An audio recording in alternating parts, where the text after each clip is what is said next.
Alexander is no great. Alexander the coward. That's you. You little cowardly, ugly bastard. You've had your opportunity to fight me in April. The fucking biggest fight of all times. Fight of the century. But no, you wanted rematches, crying like a little girl. Sausage. You ain't no good, man. You're a piece of shit. Look at the state of your face after AJ butchered you in your fights. You ain't Mr. Unhittable. I'll annihilate you. Easy fight. Come and take your money. Get your 30%. No rematch clauses. Man on man. And I will annihilate your sausage. But you don't want it because you're a little ducker, ain't you? You little cowardly shithouse. In fact, AJ and Wilder and you, I own all three of yous. I'm the daddy. I'm the fucking daddy. Me, I'm the daddy. Come and fight, you little cowardly bastard. Alexander is no... What's going on, people? It's your man, the YB, back once again. I don't care what no one says. This guy, Tyson, scary. He been watching the videos 100%. He been watching them. I've been saying Tyson Fury should be out here telling people what time it is, but actually following through. These bars, yeah, people can say, YB, you've been critical of Fury. Listen, man, his chat, I've told you before, back in 2013, I was big on Fury. It was McGregor and Fury, one of them ones. One of them zesty ones, 100%. There's just no follow through. His bars, I've got videos coming later in the week, yeah. When he went in on Joe Rogan, they're classic bars, but it doesn't have that gravity, that attraction like it used to. Because it is woofing. There's nothing behind it. I'm the daddy. Stop it, people. But listen, let's take it from the rip here. Oh, Usyk, you had your chance in April, then you were talking about rematch clauses. No one was talking about rematch clauses, with all due respect, Tyson. The rematch clauses got brought into it by you, yeah? The Saudi deal was agreed. Usyk signed. You wanted more than 50%. So you threw your toys out the pram and said, oh, get your money out on whatever else. Those are your words as well, your team's words. Yours and your team's words. Get your wallet out because I'm not doing it for 50-50. Yeah?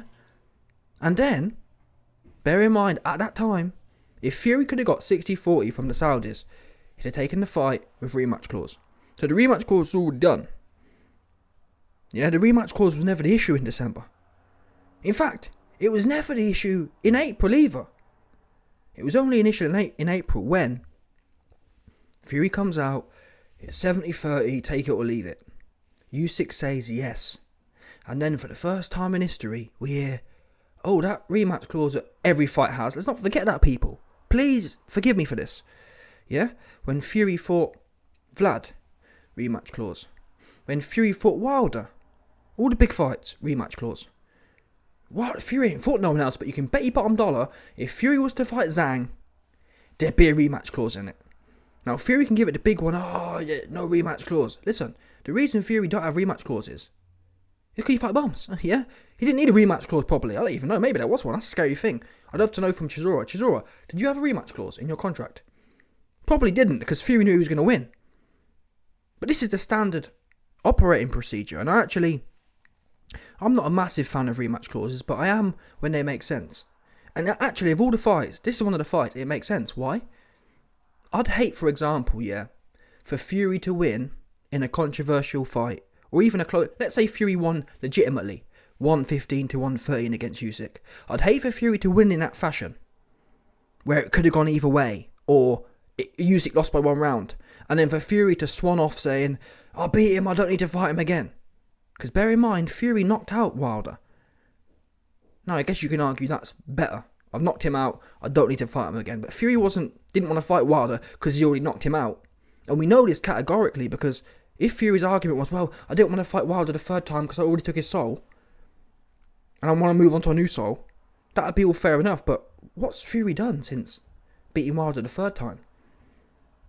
Yeah, fair enough. If Fury was out here trailblazing, I'd get it. I'd say, listen, man, I get what Fury was saying now about not wanting to fight Wilder the third time, because he's since gone on to take on all challengers and take more souls. But in 18 months, 2 years, he's fought Chisora.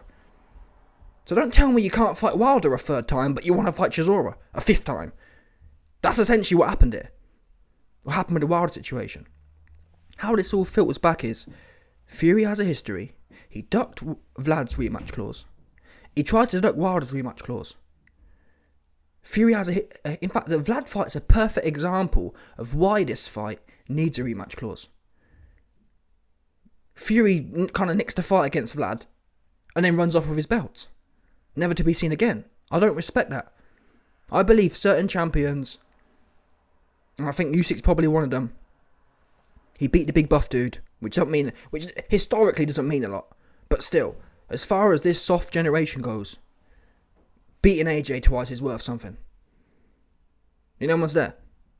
So on that basis, even if Fury knocked out Usyk, which I don't see, but even if he did, still, Usyk as a champion, undefeated champion, deserves the right to try and get his get back. And really, I believe the same for AJ. When AJ lost to Usyk, his standing, he'd done enough in this current generation to deserve. I don't think it's right people should be able to, or I don't think it's right that multi-defense champions against legitimate contenders should be able to lose and then people run off with their belts and try and play games. I think it's fair. Now, Fury, he's selling it well. Well, I'm a real fighting man and I'll fight anyone and I don't care about rematch clauses. Well, if you don't care about rematch clauses, go in there with Usyk, punch him up once, and then punch him up twice. Yeah? It's not like you're not fighting bums anyway. That's what gets me here, people. And again, if Fury was out here, he's just thought, well, at the time Joe Joyce was hot, yeah? Let's say Tyson Fury beat Joe Joyce in February. And he says, listen, Usyk, I'm out here punching up the best. I'm out here popping cherries. I haven't got time to pop your cherry and then have to circle back and do it again, have a go on you again. I'll be saying, listen, man, it's hard to argue against that. It's hard to argue that why should Tyson Fury hold up his legacy, having to punch up a guy twice? But he ain't doing that. He's fighting Chisora. He's about to fight Parker. So don't tell me you can't do a rematch clause when you can fight Parker and you can fight Chisora. You know what I mean? Make it make sense, people. If you've got time in your schedule to fight Chisora, then you must have time to fight Wilder a third time, a second time essentially, because the first fight is a draw, so forget about that. The first fight is irrelevant. Fury only fought Wilder twice. And he went life and death, really, in the third fight. So it's not to sit here and say that anyone who tells you the third Fury and Wilder fight shouldn't have happened is lying. Fury was put down in, I think, round 4 or whatever twice. It was touch and go. So don't tell me that shouldn't have happened. That's exactly what should have happened. This is the point of fighting the best.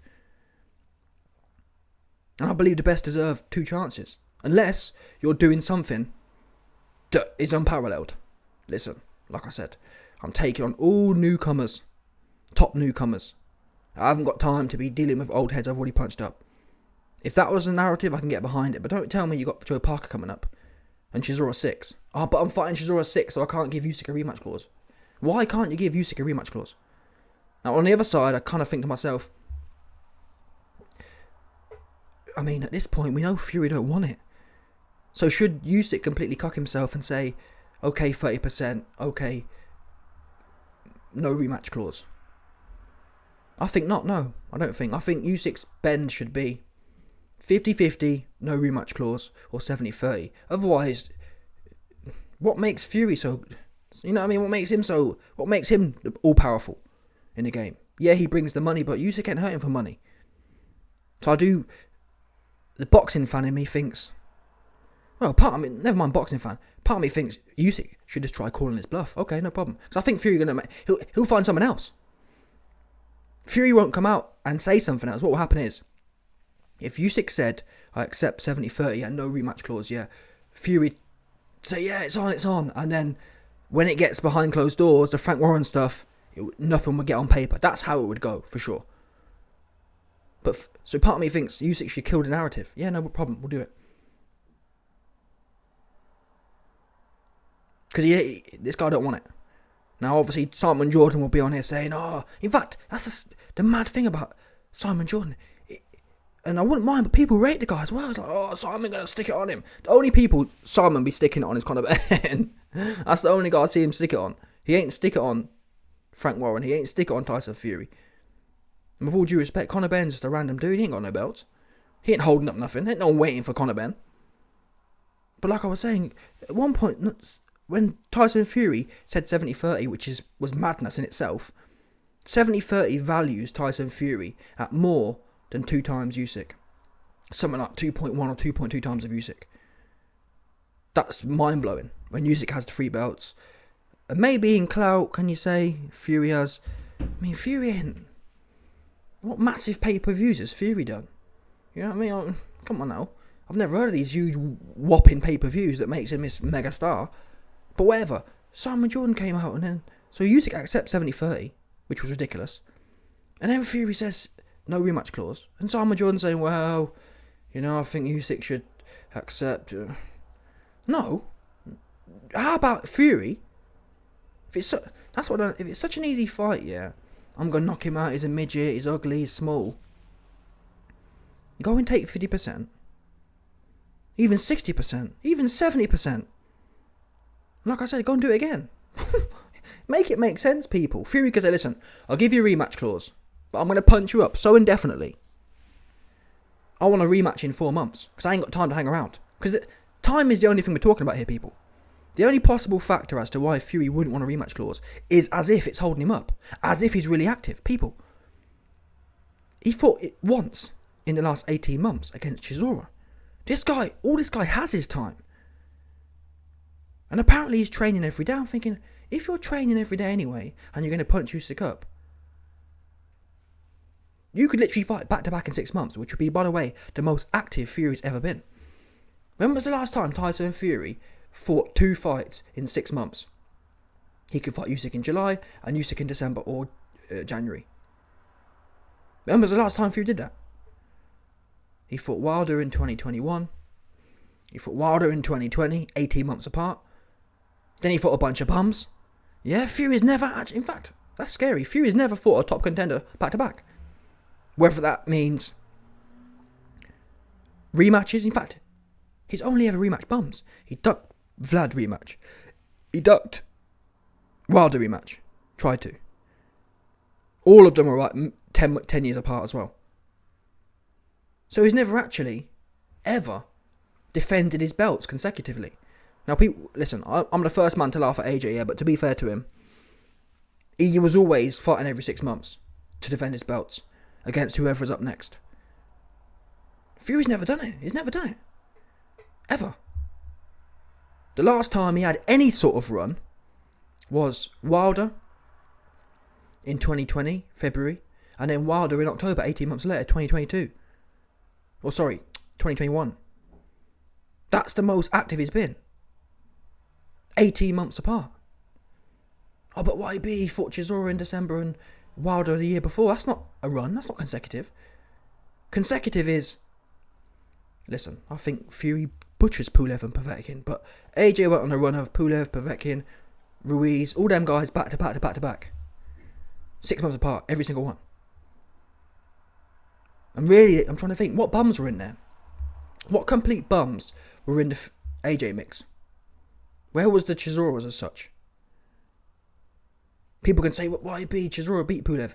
Come on now. Different time of day, 100%. Pulev competed different time of the day. I never even rated Pulev. AJ made a hash of it as well, but come on now. At the time, he was up next. As bad as that is for the sport of boxing, it was bad, I ain't gonna lie to you. Pulev shouldn't be nowhere near up next, but he was. And that's all we can ask for. At that time, there wasn't, trying to think, what year was it? 2020. In 2020, what other names were knocking around? There weren't. So, fair play to AJ for that. But it's about time now, this whole woofing business from Fury, man. Just pipe it down. But yeah, Usyk has 2 options. Call Fury's bluff. And I respect, to be honest, I respect both ways. If Usyk wants to be a man and say, listen, I've got principles, I'm not folding, I salute that. If he wants to play, expose Fury, I also respect that.